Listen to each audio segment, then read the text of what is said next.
সময়ে চৈত্র মাসে রোদ ছিল রে ভাই, ঘটক দাদার পানির পিপাসা লেগে যায়। দেখি বাম দিকে এক ধনী গো বাড়ি, আরে উঠে ঘটক তাড়াতাড়ি গো, বাম দিকে এক ধনী গো বাড়ি। কে আসেন গো বাড়িওয়ালা দেখেন না সহিয়া,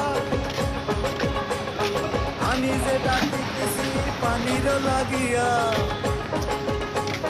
ডাক শুনিয়া বাড়িওয়ালা বাহিরে আসিল, ঘটকের পরিচয় তিনি জিজ্ঞাসা করিল। আরে করি আমি বিয়ার ঘটকালি, আমায় সবাই ডাকে তরমুজ আলি রে, করি আমি বিয়ার ঘটকালি।